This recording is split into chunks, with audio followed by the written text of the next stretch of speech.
ClassicGameRoom.com.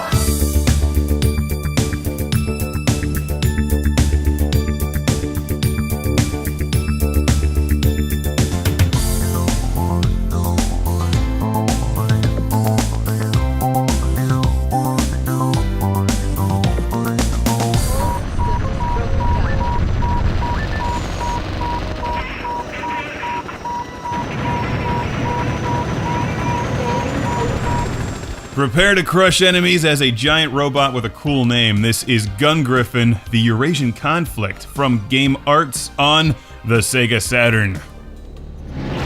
When you hear about a game from Game Arts, you immediately stop what you're doing and play it. The makers of Thexter and Sylphid deserve much respect. Even though GUNGRIFFON has little in common with those games, it does have one similarity: it's awesome. Giant robots blowing things up in some kind of horrible future where there's an energy crisis. Well, gosh, that sounds familiar. Just boot up your giant robot, smile at the nod to Sylphid, and prepare to create lots of explosions. 北アフリカで始まった APC と PU の戦いは新たな戦局を迎え Right, okay, so you want the chicken nuggets value meal with the fries. Alright, I'll pick that up after the mission. Anyway, this just drops you into the action and off you go. Blow up everything that moves. And take down some trees while you're at it.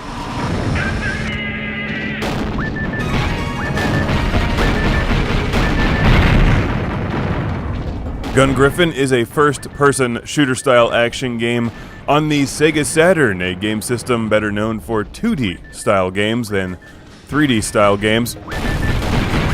GUNGRIFFON is terrific, but admittedly, playing first-person shooters on the Saturn controller is like trying to shove a square peg through a round hole.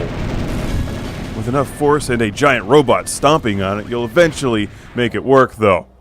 Mastering the controls in GUNGRIFFON takes some time and patience. The payoff is a fun and challenging game. Basically, you enter missions and just blow up all of the enemies.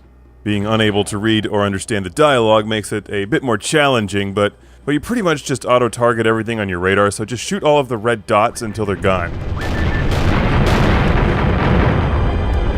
You turn your giant robot left and right with the D-pad, move forwards and backwards with the A and the X button, jump with one of the other buttons, switch weapons with C, I think, and fire with the top two buttons. Your night vision is the top center button. And you can slide around left and right as well. It's all a little bit confusing. This is a game that would benefit from mouse or keyboard, or just dual analog thumbsticks and a modern controller. So once you get past the control hurdle, it's great. I think if you had played this in '96, your head would have exploded.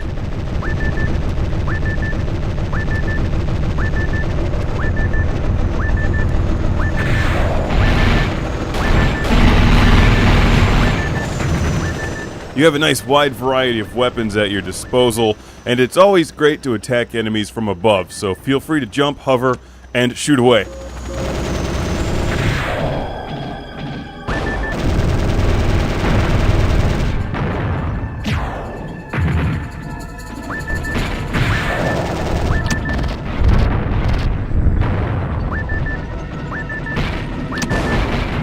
Make those stupid robots pay for their sins. If you prefer a less direct approach, you can also switch to your night vision or green vision and hit them from a distance. But watch out, you've only got so much ammo for each of your weapons.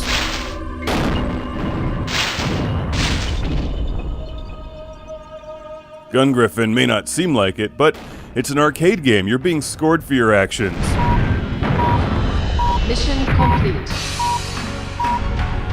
GUNGRIFFON, the Eurasian conflict is the wordier Japanese title of this game, the first in the GUNGRIFFON series. It's simply titled GUNGRIFFON in the West, followed by GUNGRIFFON 2, GUNGRIFFON Blaze, and GUNGRIFFON Beach Volleyball.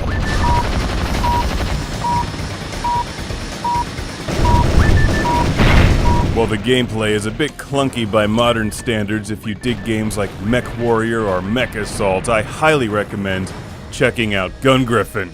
Although I have to admit it's an impressive game on the Saturn. If you compare this to Mech Warrior 2 on the PlayStation 1, you'll see GUNGRIFFON is way ahead. Also, a big, giant classic game room mech stomping thank you to Felicity from Worcestershire, England, for sending this game to the show and, a few others. Once you complete the first couple missions, it'll open up new ones, but prepare for a challenge getting there. It's very cool, much love and respect for game arts. GUNGRIFFON, the Eurasian Conflict, or just GUNGRIFFON. It's always a great time to blow up things with giant robots.